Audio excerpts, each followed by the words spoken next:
Hi friends, I'm on my front porch because I want to show you my front garden and kind of give you an update of where it is, where the progress is, where things currently are, what we've done, and I'll put some pictures up on the screen to kind of show you a little bit of where we started, the before. While it may not look a lot different on camera, we have really changed the grade and the size of our front garden. This is definitely progress to her. We are nowhere close to where we want it to be, but progress is just adding up. So I want to show you what we have accomplished in the last year that we've been on this property and what our future plans are for all the different areas.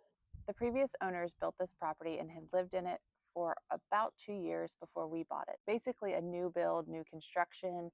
The front garden had very little landscaping. It had one hydrangea, a couple hostas, and I think they had thrown some like hardy mums in the ground, if I'm remembering correctly. So we really were working with nothing.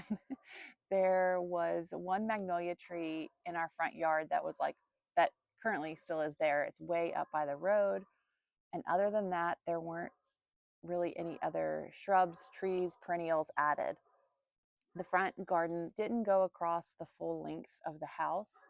So visually, it looked very small in comparison to the width of the house. So we really wanted to add a lot of soil and dirt to extend the line visually of the front garden. And then because we wanted to do that and the slope of our property, we had to bring in a lot of dirt to kind of make the grade a little bit more gradual, the slope a little bit more gradual. It is still very much a steep slope just because the way our house is built into the ground. Half of the house, the basement, is in ground and the other half is walkout. You'll see in the tour in just a minute. So with that said, we had a lot of fill dirt brought in, a lot of topsoil, a lot of garden soil brought in, and then mulch. And so that was pretty much our entire 2023 gardening season was spent on the tractor. Just our weekends and nights were spent hauling dirt, shoveling dirt, just trying to get the size and the shape of the front garden and also the side garden, which I'll show you in another tour, the way that we wanted it and the way that we felt aesthetically it kind of balanced the house. We also didn't have a set plan of what we wanted the front landscaping to look like, so it took us a little while to really get that in motion before we started putting some plants in the ground late last fall. So there are a few things in the ground now, not very much, but what is in the ground I think will help you kind of see the paths that we're going to create and basically the different garden rooms that we're going to create. Now this front garden is attached to the front of our house. It is just one of many gardens that we'll have, many flower beds that we'll have. So right now the front beyond that is just all grass. We do plan to reroute the driveway and add planting beds along the driveway, and there will be more planting beds up by the road, more trees planted, all sorts of things. So lots will change. So right now this video is just going to focus on this front garden. So let's go take a look. I apologize if you hear a barking dog. It's our neighbor's dog. So I wanted to start on this side of the front bed. We have a front-facing garage, which isn't my favorite just personally. So because of that, we want to really kind of obscure the view of the house as you drive in because it's directly what you see. This garage is the first thing you see when you pull in. So we are going to reroute the driveway, and the driveway will eventually come. Let me see if I can show you without making you dizzy. If you can kind of see those yellow flags, the driveway is going to curve. It'll be a gentle curve to the road. That way we can plant on either side of the driveway. We're going to plant trees. I'm thinking possibly also a panicle hydrangea hedge, maybe limelight primes.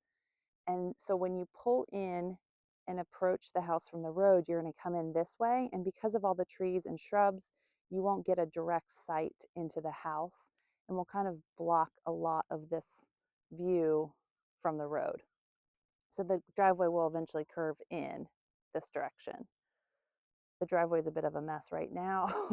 Just bear with us. So is the yard. We have put down grass seed last fall, and some of it's come up, and we're putting down, actually right now, my husband's throwing down some more grass seed, and we've got our fair share of weeds to deal with as well. So initially, I knew I wanted this front bed to change because The previous owners, the bed didn't start till like right about here. And then it went to about where that bench is, turned and went to the porch. It didn't even go beyond that any. So we really took this whole bed and extended it way far out into the yard. Now, these little like rubber stepping stones are temporary. It's just to cut down on the amount of dirt we track onto the porch, because we eventually are going to create a bunch of gravel pathways. And I will show you those in more detail in just a minute. But you can see how much, just by adding the size of the bed, I think it just balances the front a lot better than if it stopped abruptly so much closer to the house. So I think that was our first decision, was to extend this planting bed. And you can, I don't know if it's picking up on camera, it's not real well, but this from here to up here is I mean, it's a pretty steep incline. I would say, I don't know what in feet, maybe like a 5 foot, 6 foot difference in height from the bottom to the top. So we had a lot of work to do as far as grading this slope and getting that where we wanted it. And then over here, we brought this whole flower bed out here. And you can see we have used some free chip drops to help build our soil up over here. And it'll eventually get covered with the same compost mulch blend that we use here. Just haven't gotten to that quite yet in the process. So I think the new size of the bed and the shape of it really balances the house a lot better.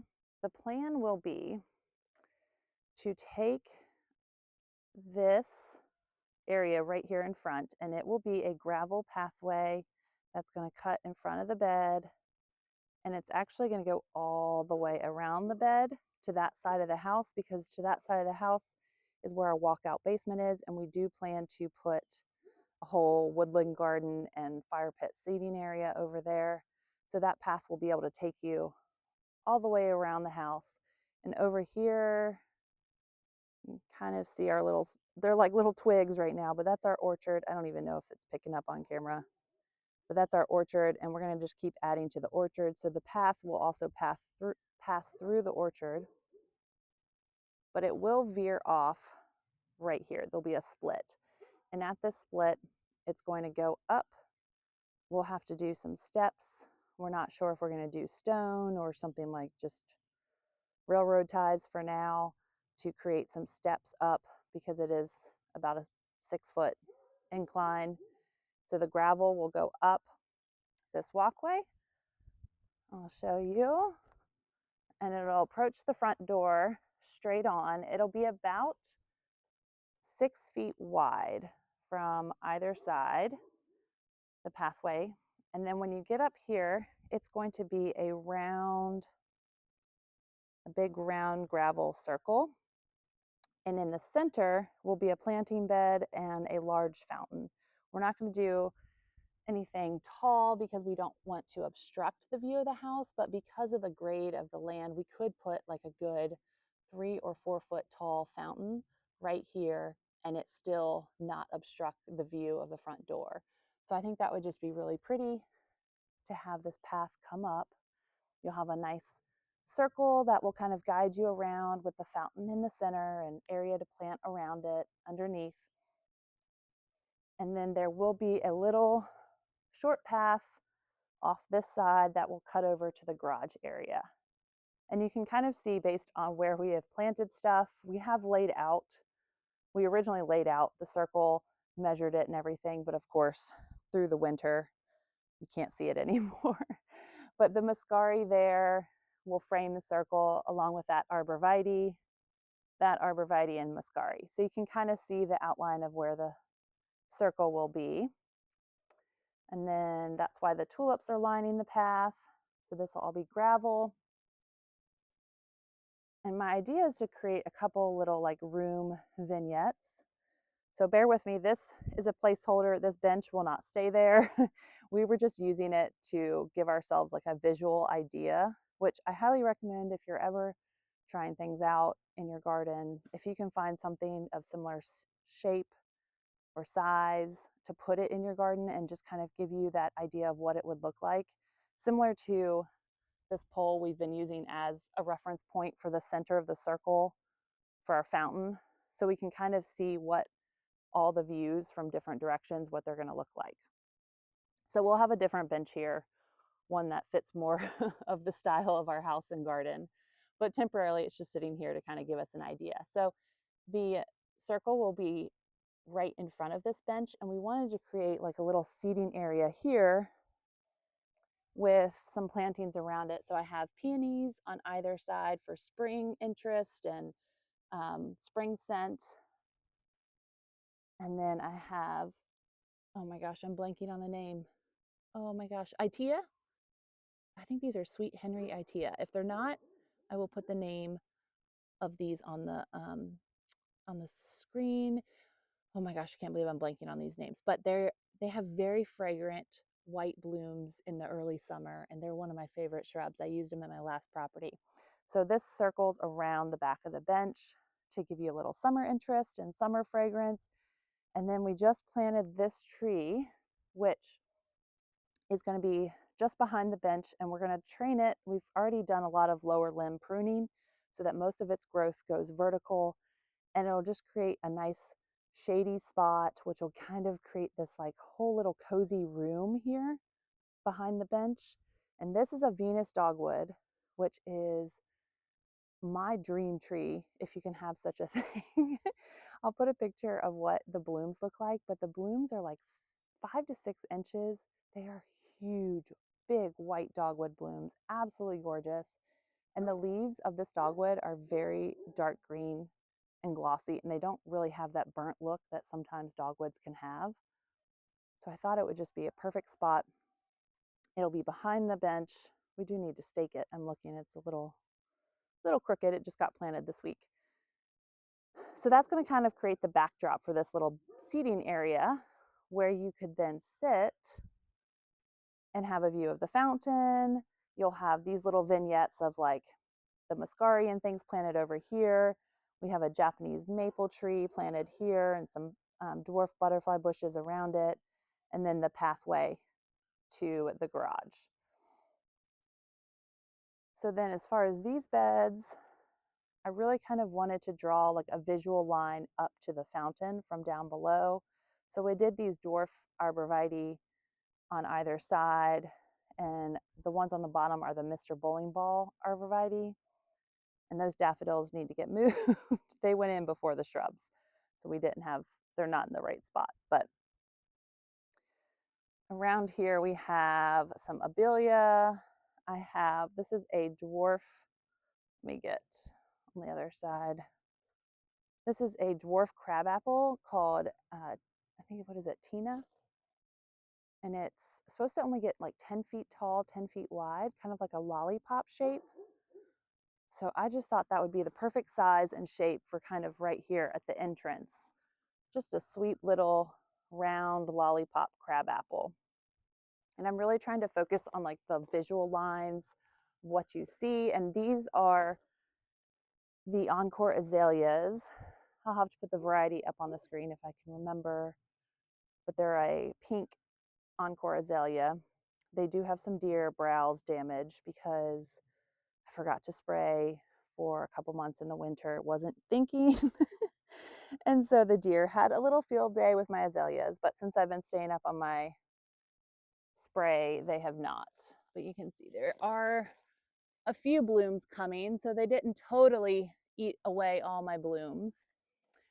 But I'd like to create just like a little hedge. These azaleas get 3 feet tall, 3.5 feet wide. And so that'll just kind of guide you through this walking path, which you could also take to get to the front. I'm really sorry if I'm making you dizzy. I'm trying to move slow. So on this side, we have Japanese maple that, let's see, this one is Autumn Moon. I'll put the size this one gets on the screen because I am not remembering, but I do remember it is very small and petite. So it'll be a nice, just little ornamental decorative tree right here. Behind it, we have some of the Pugster Blue Proven Winners butterfly bushes.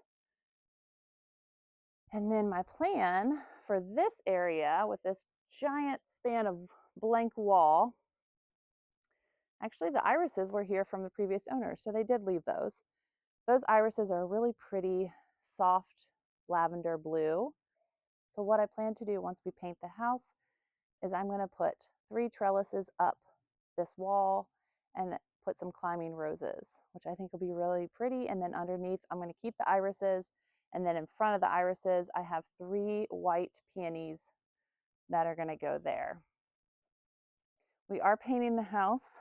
Hopefully we get to it this spring before the weather gets too hot for the summer. But our plan is to paint it kind of a creamy white. I don't want to say it's going to be white. It's not going to hopefully read white. It'll read more of like a soft, creamy, I'm thinking more like French country kind of vibe. So the plan for that, once that's painted, is then we'll put the trellises up. The front door is going to get painted really like a soft blue, kind of like a French blue, going with the whole French country theme. So eventually we do plan to replace the front door. I would like something that's just a little bit more clean line, simple, not modern by any means, but just more clean, simple lines to it. We do have light fixtures to go up here and replace these lights. This is just a little shade garden. And last year I filled this shade garden with hydrangeas. These are the Endless Summer original hydrangeas, which are one of my favorites. So I just crammed as many hydrangeas in here as I could. This is another Japanese maple. Let's see which variety this one is. All right, I'm not going to even try and pronounce that, but 20 feet tall, 20 feet wide, which it probably isn't picking up on camera, but there is plenty of room for this tree here. And then I did put some Brunnera down here, and then 3 camellias in the back because this is a very shady spot. This is the Jack's camellia. So I think this garden will be really pretty in summer when it's all in bloom. And then the camellias are evergreen, so they provide evergreen interest all year round. So when you come out of the shade garden and you're looking at the front, all right, it's starting to drizzle on me, so I'm gonna go a little bit faster. But so what the plan for the front is I'm gonna get probably 3 to 5 of these boxwoods, and I want to do a minute, like just a small mini curved hedge of boxwoods right here. And I think having those on either side. So if you remember, I said this is all, the walkway up is all going to be gravel. It's going to be edged on either side, metal edging. And then I think having those that curved boxwood hedge would just really frame it in nicely. And behind the boxwoods are alliums. So the allium bloom will peek up behind the boxwoods, and then I also won't have to stare at the allium foliage as it dies back. We'll just get the benefit of seeing the bloom. And then also planted back there, I have some perennial Gara. And these are the New Gen Independence boxwoods, which I don't know if you're familiar with. They are supposed to have better resistance to some of the boxwood diseases and boxwood blight. And the Independence variety specifically is supposed to retain its color in winter a lot better and not bronze out. So I only have the 2 right now because I'm trying to get a few more. I have a nursery that is supposed to get some this week and give me a call if they do. And then I can get that planted up, which I think will be really pretty. And I have some lamb's ear planted here as just like a low ground cover, and I'll probably continue that down here so that on the other side of the tulips, there'll be more. Right here in front, we just have these dwarf arborvitaes, which I'm going to just prune into a long hedge, so not individual balls. And one day we really hope to stone the whole I don't know what you call that, the skirt of the house. That's what I would call it. But we hope to put stone on that. Until then, when we paint the siding, we are probably going to paint this as well, just so it's not quite as yucky looking. And I would love to cover the whole porch in stone or brick or something one day as well. So going around to this side, we have a few things planted here. I have 3 more of the Jack's camellias. I have a little tiny baby Daphne, which hopefully one day will grow up. They're slow growing. I have an oak leaf hydrangea here that's just starting to bud out. So this, you can see, none of this existed. Like I said before, the flower beds stopped way over here. So we brought all this dirt, all this soil out to here. And then we had some free chip drops so that we could just put chip drop down for mulch because we ran out of our compost mulch. And plus it'll just help break down and add to the soil over time. But we will eventually cover this with mulch. And it is an incredibly high hill, which was great for sledding this winter in the snow. But I'm going to plant a lot of things that will help with erosion on this hill. So right now we have some of the blue star junipers dotted throughout. I have a couple viburnum, and it's about I don't know, I want to say a 15-foot drop. So while these things may look small, they're actually much larger. But I have 3 viburnum down there at the bottom, and then this is a black lace elderberry, which I think will be really nice because of how large they get. It'll just take up this whole big space on this side of the house with its dark kind of purpley foliage in contrast to this arborvitae, which this arborvitae only gets, I think it's like 2 feet wide and 12 feet tall, which I think will be a really nice height focal point from the front of the house. So we do have a ton of shrubs here that we have wintered over, just waiting to plant out. These are lilacs. They're starting to bud up, and they are the Proven Winners Bloomerang Dark Purple.